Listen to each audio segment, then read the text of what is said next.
എൻ്റെ പേര് ലിജോ ജോസഫ്. ഞാൻ പത്തനംതിട്ട ജില്ലയിൽ നിന്നുമാണ് വരുന്നത്. 2022 നവംബർ 20 ഞാനിവിടെ വന്ന് ആക്ച്വലി ഉടമ്പടി എടുക്കുന്നത്. എൻ്റെ ഒരു കസിൻ വഴിയാണ് ഞാൻ കൃപാസനത്തെക്കുറിച്ച് അറിയുന്നതുമെല്ലാം. ഇവിടെ വന്ന സമയത്ത് എനിക്ക് ജസ്റ്റ് ഇവിടെ വന്ന് പ്രാർത്ഥിച്ചിട്ട് പോകാമെന്നേ ഉണ്ടായിരുന്നുള്ളൂ.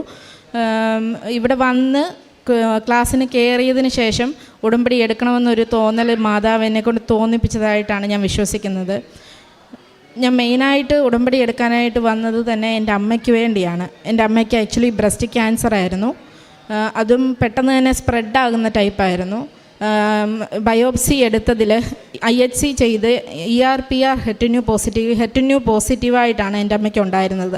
അത് പെട്ടെന്ന് തന്നെ ശരീരത്തിൽ മുഴുവൻ സ്പ്രെഡാകുന്ന ടൈപ്പായത് കാരണം ഞാനിവിടെ വന്ന് ഉടമ്പടിയിൽ വിഷയം വയ്ക്കുകയും അതിനുശേഷം സ്കാനിങ് ചെയ്തതിൽ അമ്മയ്ക്ക് എവിടെയും സ്പ്രെഡായിട്ടില്ല എന്നും അമ്മ പൂർണ്ണ ആരോഗ്യത്തോടു കൂടി ഇരിക്കുന്നു എന്നും അറിയാൻ കഴിഞ്ഞു. എല്ലാ വർഷവും ഇപ്പം ഏകദേശം 3 വർഷമായി അമ്മയ്ക്ക് ഇപ്പോൾ ഒരു കുഴപ്പവുമില്ല. പൂർണ്ണ ആരോഗ്യത്തോടു കൂടി തന്നെ എൻ്റെ കൂടെ ഇപ്പോഴും ഉണ്ട്. 3rd സ്റ്റേജായിരുന്നു എൻ്റെ അമ്മയ്ക്ക്. ഇപ്പോൾ അമ്മ പൂർണ്ണ ആരോഗ്യത്തോടു കൂടി തന്നെ ഇരിക്കുന്നു. ഒരു മെഡിസിനും കഴിക്കുന്നില്ല. എല്ലാ വർഷവും ജസ്റ്റ് ചെക്കപ്പ് മാത്രമേ ഉള്ളൂ, ബ്ലഡ് ടെസ്റ്റ് അങ്ങനെയുള്ള കാര്യങ്ങൾ മാത്രമേ ഉള്ളൂ. അല്ലാതെ അമ്മയ്ക്ക് ഒരു കുഴപ്പവും ഇല്ല എന്നാണ് ഈ നിമിഷം വരെ അറിയാൻ കഴിഞ്ഞത്. അമ്മയ്ക്ക് സ്കാൻ ചെയ്യാനായിട്ട് കയറുന്നതിന് മുമ്പായിട്ട് തൈലം അമ്മയുടെ നെറ്റിയിൽ തൂക്കുകയും അതുപോലെ തന്നെ തേൻ കുടിക്കാൻ കൊടുക്കുകയും ചെയ്തിരുന്നു. അതിന് ശേഷമാണ് സ്കാനിങ് കയറിയത്. സ്കാനിൻ്റെ റിപ്പോർട്ട് വന്നപ്പോൾ ശരിക്കും പറഞ്ഞാൽ അത്ഭുതം പോലെയായിരുന്നു. അമ്മയ്ക്ക് ഒരു കുഴപ്പമില്ല, സ്പ്രെഡായിട്ടില്ല എന്ന് ഡോക്ടർ പറയുന്നത് കേട്ട് സത്യത്തിൽ അവിടെ ഇരുന്ന് കരയുകയാണ് ചെയ്തത്. പൂർണ്ണ ആരോഗ്യത്തോടു കൂടി തന്നെ എൻ്റെ അമ്മ കൂടെയുണ്ട്. രണ്ടാമതായിട്ട് എൻ്റെ സാക്ഷ്യം എന്ന് പറഞ്ഞാൽ എനിക്ക് ആക്ച്വലി 5.5 വർഷത്തോളമായിട്ട് എൻ്റെ ശരീരത്തിൽ മൊത്തം സോറിയാസിസ് പോലെ, എന്നാൽ സോറിയാസിസ് അല്ല, സ്മോൾ പ്ലേഗ് പാരാസോറിയാസിസ് എന്ന അസുഖം എനിക്കുണ്ടായിരുന്നു. അത് പ്രഗ്നൻസിയിലാണ് അത് ഡിറ്റക്റ്റ് ചെയ്യുന്നത്. അത് ഏകദേശം നല്ല കോസ്റ്റ്ലി ആയിട്ടുള്ള മെഡിസിൻസാണ് ഞാൻ അതിനുവേണ്ടി എടുത്തുകൊണ്ടിരുന്നത്. ഇത് മെഡിസിൻ കഴിക്കുന്നു എന്നല്ലാതെ എനിക്ക് പ്രത്യേകിച്ച് മാറ്റങ്ങളൊന്നും ഉണ്ടായിരുന്നില്ല. അത് മെഡിസിൻ കഴിച്ച് എനിക്ക് നന്നായിട്ട് വണ്ണം വയ്ക്കുകയൊക്കെ ചെയ്ത് കാരണം ഞാൻ ശരിക്കും പറഞ്ഞാൽ ഡിപ്രഷനിലായി. ഞാൻ ആ മെഡിസിൻ അതോടെ സ്കിപ്പ് ചെയ്യുകയും അതിനുശേഷം ഉടമ്പടിയിൽ ഈ വിഷയം വെച്ച് പ്രാർത്ഥിച്ചിട്ട് ഞാൻ തൈലം ശരീരത്തിൽ തൂക്കുകയും വെള്ളത്തിൽ ഉപ്പ് കലക്കി അത് വെച്ച് കുളിക്കുകയൊക്കെ ചെയ്തിരുന്നു. അതിനുശേഷം ഈ നിമിഷം വരെ എനിക്ക് ആ മെഡിസിൻ കഴിക്കേണ്ടതായോ ഡോക്ടറെ പോയി കാണേണ്ടതായ ഒരു അവസരം വന്നിട്ടില്ല. ഞാൻ പൂർണ്ണ ആരോഗ്യത്തോടു കൂടി തന്നെയാണ് ഇരിക്കുന്നത്. എൻ്റെ ശരീരത്തിൽ പിന്നീട് അതിൻ്റേതായ ഒരു പാട് പോലും എനിക്ക് ഈ നിമിഷം വരെ ഇല്ല. ഞാൻ ഈ നിൽക്കുന്ന പോലെ അല്ല, എൻ്റെ ശരീരം മുഴുവൻ ഉണ്ടായിരുന്നു. എൻ്റെ ഫേസ് എല്ലാം ഒരുമാതിരി ചുമന്ന് അത് ബ്ലഡ് വരുന്ന രീതിയിലായിരുന്നു ഉണ്ടായിരുന്നത്. ഇപ്പം എൻ്റെ ശരീരത്തിൽ അങ്ങനെ ഒരു പാടായിട്ട് ഒന്നും തന്നെ ഇല്ല. ഞാൻ പൂർണ്ണ ആരോഗ്യത്തോടു കൂടി തന്നെ ഇരിക്കുന്നു. പിന്നെ രണ്ടാമത്തെ ഉടമ്പടി പുതുക്കിയ സമയത്തായിരുന്നു എൻ്റെ ഹസ്ബൻഡിന് ആക്ച്വലി 1.5 വർഷത്തോളമായിട്ട് എപ്പിലെപ്സി സീസർ എന്ന അസുഖമായിരുന്നു ഉണ്ടായിരുന്നത്. ഞാൻ ഉടമ്പടിയിൽ സാക്ഷ്യം വെച്ച്, ഹസ്ബൻഡ് സൗദിയിലായിരുന്നു, ആ സമയത്താണ് ഈ ഒരു അസുഖം ഡിറ്റക്റ്റ് ചെയ്യുന്നത്. പൂർണ്ണ ആരോഗ്യത്തോടു കൂടി തന്നെ ഇപ്പോൾ ഇരിക്കുന്നു. ഉടമ്പടി സാക്ഷ്യം പറഞ്ഞേക്കാമെന്ന് പറഞ്ഞ് നേർച്ച നേർന്നതിന് ശേഷം ഉടമ്പടിയിൽ ഈ വിഷയം വെച്ച് പ്രാർത്ഥിച്ചതിൻ്റെ ഫലമായിട്ട് ഹസ്ബൻഡിന് 3 വർഷത്തോളം മെഡിസിൻ കഴിക്കണമെന്ന് പറഞ്ഞ ഈ അസുഖം ഇപ്പം മെഡിസിൻ പോലും 1 വർഷം കൊണ്ട് കഴിച്ചെന്നല്ലാതെ പിന്നീട് അത് തുടരണ്ട, പൂർണ്ണ ആരോഗ്യമുണ്ട്. ഇപ്പോൾ ഒരു കുഴപ്പവുമില്ല. പൂർണ്ണമായും അസുഖം മാറിയിരിക്കുന്നുവെന്ന് സ്കാനിങ്ങിലൊക്കെ അറിയാൻ പറ്റി. അതിനുശേഷം മൂന്നാമതായിട്ട് എനിക്ക് ഉടമ്പടി പുതുക്കിയ സമയത്തായിരുന്നു. ഏകദേശം 3 വർഷത്തോളമായിട്ട് ഹസ്ബൻഡിന് സ്ഥിരമായിട്ടൊരു വരുമാനം ഉണ്ടായിരുന്നില്ല. ജോലി സൗദിയിലായിരുന്നു ആദ്യമേ ഉണ്ടായിരുന്നത്. അതിനുശേഷം ഖത്തറിലേക്ക് പോവുകയും അവിടെ വെച്ച് ഷട്ട് ഡൗൺ പ്രൊജക്റ്റുകൾ മാത്രമാണ് കിട്ടിക്കൊണ്ടിരുന്നത്. 3 മാസം ജോലി ചെയ്യും, അതിനുശേഷം ആ ജോലി പോകും, പിന്നെയും കാത്തിരിപ്പ്, വീണ്ടും ഒരു 2 മാസം, അങ്ങനെ ഏകദേശം 3 വർഷത്തോളം ഇത് തന്നെ തുടർന്നുകൊണ്ടിരിക്കുമായിരുന്നു. ഇവിടെ ഉടമ്പടിയിൽ ഞാൻ വിഷയം വെച്ചു. ഉടമ്പടി പുതുക്കി 3ാമത്തെ പുതുക്കലിൽ എൻ്റെ ഹസ്ബൻഡിനിപ്പോൾ നല്ലൊരു കമ്പനിയിൽ തന്നെ, ഖത്തറിലെ L&T കമ്പനിയിൽ നല്ല ശമ്പളത്തോടെ നല്ല പൊസിഷനിൽ തന്നെ സ്ഥിരമായ ജോലി തന്നെ ലഭിക്കുകയും ചെയ്തു. ഇപ്പോൾ ഹസ്ബൻഡ് ജോലിയിൽ പ്രവേശിച്ചിട്ടുണ്ട്, ഹാപ്പി ആയിട്ടിരിക്കുന്നു. പിന്നീട് എനിക്ക് ഏകദേശം 8.5 വർഷത്തോളമായിട്ട് ഞാൻ ജോലിക്ക് വേണ്ടി ട്രൈ ചെയ്യുന്നുണ്ട്. ഞാൻ ലാബ് ടെക്നീഷ്യനാണ്. എനിക്ക് എൻ്റെ ഒരു രജിസ്ട്രേഷൻ സർട്ടിഫിക്കറ്റിൽ പ്രോബ്ലം ഉള്ളത് കാരണം എനിക്ക് ജോലി എവിടെയും ശരിയാകുന്നുണ്ടായിരുന്നില്ല. എന്നാൽ ഇവിടെ ഉടമ്പടി വെച്ചതിന് ശേഷം എൻ്റെ അതിനു മുമ്പായിട്ട് ഞാൻ എവിടെയൊക്കെ ജോലിക്ക് ട്രൈ ചെയ്യുന്നുണ്ടോ അവിടെയെല്ലാം എൻ്റെ സർട്ടിഫിക്കറ്റ് റിജക്റ്റ് ആകുകയാണ് ചെയ്തുകൊണ്ടിരുന്നത്. ഉടമ്പടിയിൽ ആദ്യമേ തന്നെ വെച്ചിരുന്നു, പക്ഷേ എൻ്റെ ഉടമ്പടി മൂന്നാമതായി പുതുക്കിയ സമയത്ത് എനിക്ക് കുവൈറ്റിലേക്കൊരു ജോലി ഓക്കെ ആകുകയാണ് ചെയ്തത്. ആദ്യമേ പക്ഷേ അത് ഓൾ ഇന്ത്യ തലത്തിൽ നടന്നൊരു ഇൻ്റർവ്യൂ ആയിരുന്നു.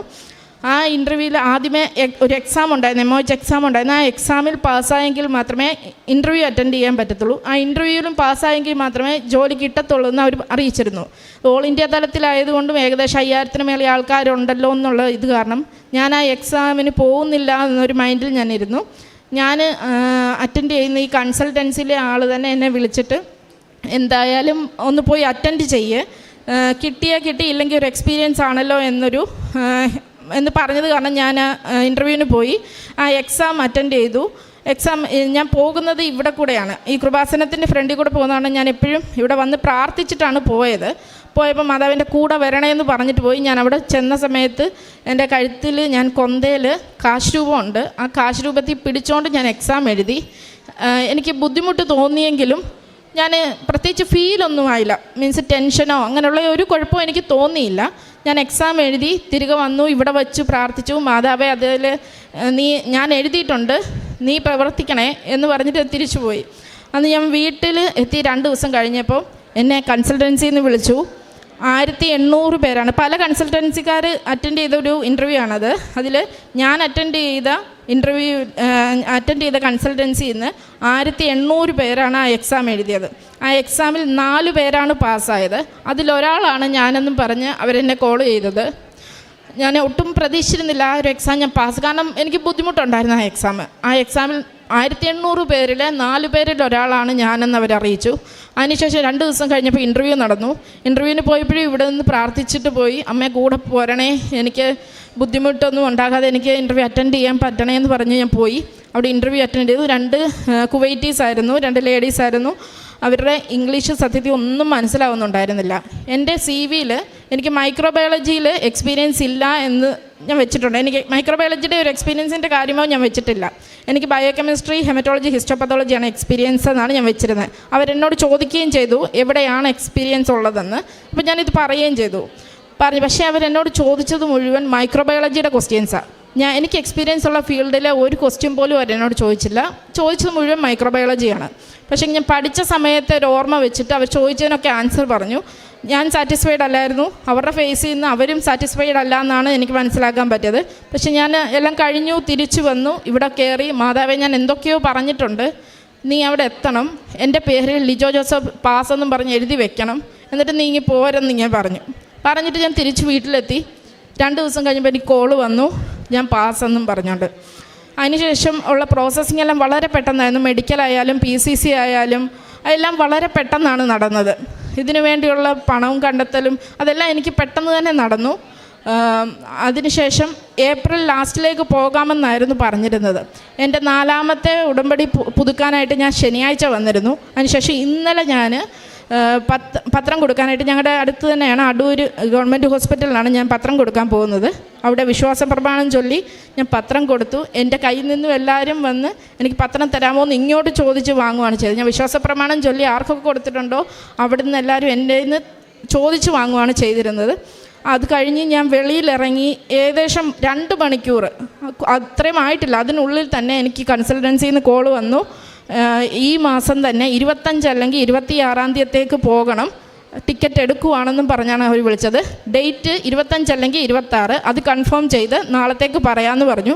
ഇന്ന് അവരെന്നെ അറിയിക്കും 25ആണോ 26ആണോ പോകേണ്ടതെന്ന്. ഏകദേശം 8.5 വർഷത്തോളമായിട്ട് ഒരു ഫ്ലൈറ്റ് കയറണമെന്ന് ആഗ്രഹിച്ചിരുന്ന ഞാൻ ഈ മാസം പോകാനായിട്ട് റെഡിയാകുവാണ്. മാതാവിനെ ഒരുപാട് അനുഗ്രഹിച്ചു. അതിനുശേഷം എനിക്കൊരു വലിയ ആക്സിഡൻറ്റ് ഉണ്ടായി. ഞാൻ ഇത് ഇൻ്റർവ്യൂ ഒക്കെ അറ്റൻഡ് ചെയ്തിരുന്ന ആ സമയത്താണ്. ഇപ്പോൾ ഏകദേശം 1 മാസമാകുന്നു. ഞാൻ പള്ളിയിലോട്ട് പൊയ്ക്കൊണ്ടിരിക്കുമായിരുന്നു. പോകുന്ന സമയത്ത് ഒരു വലിയ സിഗ്നലിൽ, അടൂർ സിഗ്നലിൽ നിർത്തിയിട്ടേക്കുവാണ് വണ്ടി. ആ സമയത്ത് ഫ്രണ്ടിലുള്ള വണ്ടി കാരണം ഈ സിഗ്നൽ കഴിഞ്ഞെങ്കിലും എനിക്ക് എടുക്കാൻ പറ്റുന്നില്ല. ഞാൻ അവിടെ സ്റ്റോപ്പ് ചെയ്തിട്ടേക്കുക. അപ്പോൾ പുറകിൽ നിന്നൊരു ബസ് വന്നെന്നെ ഇടിച്ച് ഞാൻ തെറിച്ച് വീണു. ബസ്സിൻ്റെ അടിയിലാണ് എൻ്റെ തല വീണത്. ബസ് പെട്ടെന്ന് തിരിച്ചതുകൊണ്ട് എൻ്റെ തലയിൽ വണ്ടി കയറിയില്ല.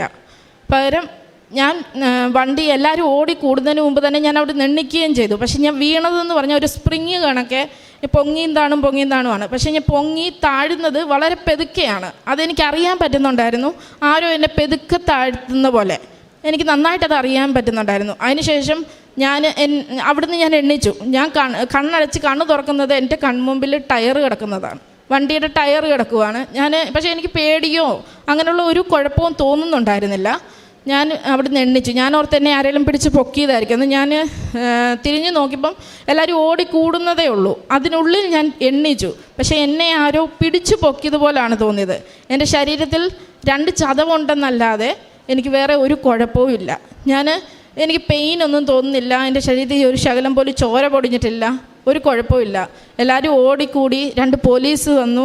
അവരെല്ലാം വന്ന് വണ്ടി നോക്കിയപ്പം ഞാൻ ജീവനോടെ എന്നറിയാനാണ് വന്നത്. പക്ഷെ ഞാൻ ഓക്കെ ആണെന്ന് പറഞ്ഞപ്പം എല്ലാവർക്കും ഭയങ്കര അത്ഭുതമായിരുന്നു. എനിക്ക് ഒരു കുഴപ്പമില്ല. ഞാൻ ആ വണ്ടി തന്നെ ഉപയോഗിച്ചാണ് ഞാൻ പള്ളിയിൽ പോയതും തിരിച്ച് വീട്ടിലെത്തിയതും. അടുത്ത ദിവസം വണ്ടി സർവീസിങ്ങിന് കൊടുത്തു. സർവീസിന് കൊടുത്ത സമയത്ത് എൻ്റെ പപ്പയാണ് വണ്ടി സർവീസിന് കൊടുത്തത്. സർവീസിന് കൊടുത്തപ്പോൾ അവിടെ ഉള്ളവർ ചോദിച്ചു, ഈ വണ്ടി ഓടിച്ചാളിപ്പോൾ ജീവനോടുണ്ടോ എന്നാണ് ആദ്യമേ അവർ ചോദിച്ചത്. പക്ഷേ ഈ നിമിഷം വരെ എനിക്കൊരു കുഴപ്പമില്ല. എനിക്ക് മനസ്സിലായി അത് മാതാവാണ് എന്നെ പൊക്കി എണ്ണിപ്പിച്ചത്. ഞാനിപ്പോഴും ഇവിടെ ഇങ്ങനെ നിൽക്കണമെന്നുണ്ടെങ്കിൽ എനിക്കൊരു കുഴപ്പമില്ല. എൻ്റെ വണ്ടി ഇപ്പോഴും വർക്ക്ഷോപ്പിലാണ്. അത് കണ്ടാൽ അത് മൊത്തത്തിൽ തകർന്നു പോയി. പക്ഷെ ഞാൻ പൂർണ്ണ ആരോഗ്യത്തോടു കൂടി ഇവിടെ നിൽക്കുന്നെങ്കിൽ അത് മാതാവ് മാത്രമാണ്. ഞാൻ പോകുന്ന സമയത്തെല്ലാം വിശ്വാസ പ്രമാണം ചൊല്ലിക്കൊണ്ടാണ് പൊയ്ക്കൊണ്ടിരുന്നത്. എൻ്റെ അമ്മ അവിടെ പള്ളിയിലിരുന്ന് എനിക്ക് വേണ്ടി പ്രാർത്ഥിച്ചുകൊണ്ടിരിക്കുമായിരുന്നു. ആ സമയം ഞാനിവിടെ ആക്സിഡൻറ്റ് നടന്ന് അവിടെ കിടക്കുവാണ്. എനിക്കൊരു കുഴപ്പവും ഉണ്ടായില്ല. ആ സമയത്ത് എൻ്റെ കൊന്തയിൽ എപ്പോഴും കാശ് രൂപമുണ്ട്. കാശ് രൂപ ഇട്ടിട്ടാണ് പോയത്. ഞാൻ വിശ്വാസ പ്രമാണം ചൊല്ലുകയും എവിടെയെങ്കിലും നിർത്തുന്ന സമയത്ത് കാശ് രൂപത്തിൽ പിടിക്കുകയും ഒക്കെ ചെയ്യുമായിരുന്നു. അതുകൊണ്ടൊക്കെ ആയിരിക്കാം മാതാവ് എൻ്റെ കൂടെ തന്നെ ഉള്ളൊരു ഫീൽ എനിക്ക് എപ്പോഴും ഉണ്ട്. ഈ നിമിഷം വരെ എനിക്കൊരു കുഴപ്പവും ഇല്ല. അതുപോലെ തന്നെ എനിക്ക് പറയാനുള്ളതെന്ന് പറഞ്ഞാൽ എനിക്ക് പ്രത്യേകിച്ച് പ്രേക്ഷിത പ്രവർത്തനം എന്ന് പറഞ്ഞ് ഇറങ്ങാൻ പറ്റാത്തൊരവസ്ഥയിലാണ് എൻ്റെ ഡ്യൂട്ടി ടൈം ഉള്ളത്. അത് കാരണം ഞാൻ ഡ്യൂട്ടി ടൈമിലായാലും ഇല്ലെങ്കിൽ ഡ്യൂട്ടി കഴിഞ്ഞിട്ട് ഏതാനും മണിക്കൂറുകൾ അവിടെ ഉള്ള ഇൻപേഷ്യൻസിനെ കാണാൻ പോവുകയും അവർക്ക് വേണ്ടി പ്രാർത്ഥിക്കുകയും അവിടെ നിന്ന് പ്രാർത്ഥിക്കുകയും അവരുടെ വിഷമങ്ങളൊക്കെ അവർക്ക് ആശ്വാസം കൊടുക്കുകയൊക്കെ ചെയ്യും. അങ്ങനെ ഇരിക്കുന്ന ഒരു സമയത്ത് എൻ്റെ ഡ്യൂട്ടി ടൈമിങ്ങിൽ തന്നെ ഒരാൾക്ക് ബ്ലഡ് എടുക്കാനായിട്ട് ഞാൻ ലേബർ റൂമിൽ ചെന്നതാണ്. അവർക്ക് ഏകദേശം 9 തവണ അവർ അബോട്ടായി. ആ 9ാമത്തെ അന്നേരം കിടക്കുന്നതെന്ന് പറഞ്ഞാൽ IVF ചെയ്തിട്ടും അത് അബോട്ടായതിന് ശേഷമുള്ളതായിരുന്നു. അവർ കരഞ്ഞുകൊണ്ടാണ് കിടന്നത്. ഞാൻ അവരോട് എന്താണ് കാര്യമെന്ന് ചോദിച്ചു. ഞാൻ അവിടെ നിന്ന് എന്നോട് അവർ പറയുമ്പോഴെല്ലാം അവർ പൊട്ടിക്കരയുവാണ്. ഞാൻ അവരോട് കാര്യം പറഞ്ഞു, അവർക്ക് വേണ്ടി പ്രാർത്ഥിച്ചു. അതിനുശേഷം കൃപാസനത്തെക്കുറിച്ച് പറഞ്ഞു, മാതാവിനെക്കുറിച്ച് പറഞ്ഞു. നിങ്ങൾ ആരോഗ്യം കൈവെത്തുമ്പോൾ ഇവിടെ എത്തണം, എന്നിട്ട് പ്രാർത്ഥിക്കണം. തീർച്ചയായിട്ടും ഇനി നിങ്ങൾ എന്നെ കാണാൻ വരുമ്പം നിങ്ങൾക്ക് കുഞ്ഞുണ്ടെന്നൊക്കെ പറയുകയൊക്കെ ചെയ്യുമെന്ന് പറഞ്ഞ് അന്ന് ഞാൻ അവരെ ആശ്വസിപ്പിച്ച് വിട്ടു. കുറേ നാൾ ഞാനവരെ മറന്നായിരുന്നു. കുറേ നാൾ കഴിഞ്ഞപ്പോൾ ഇവരെന്നെ കാണാൻ വന്നു. ഞാൻ ഡ്യൂട്ടിയിൽ നിൽക്കുന്ന സമയത്താണ് എന്നെ കാണാൻ വന്നത്. ചേച്ചി എന്ന് പറഞ്ഞതുപോലെ ഞാൻ ഓക്കെ ഹോസ്പിറ്റലിൽ വിട്ട് ഏകദേശം 2-3 ദിവസം കഴിഞ്ഞപ്പോൾ തന്നെ കൃപാസനത്തിൽ പോയി പ്രാർത്ഥിച്ചു.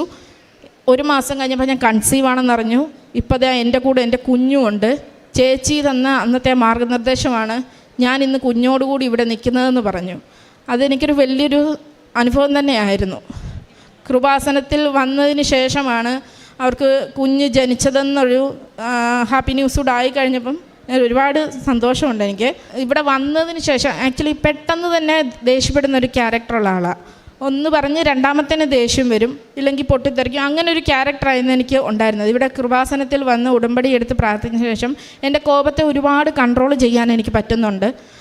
ഈ നിമിഷം വരെ ആയാലും എൻ്റെ ഹസ്ബൻഡിനോടായിട്ട് അല്ല എൻ്റെ ഫാമിലിയിലാകട്ടെ എൻ്റെ പപ്പയോടും എൻ്റെ അമ്മ എല്ലാവരോടും ഞാൻ പെട്ടെന്ന് ദേഷ്യപ്പെടുമായിരുന്നു. മറ്റുള്ളവരോട് പോലും ആരാന്ന് നോക്കാതെ പെട്ടെന്ന് ദേഷ്യപ്പെടുന്ന ഒരാളായിരുന്നു.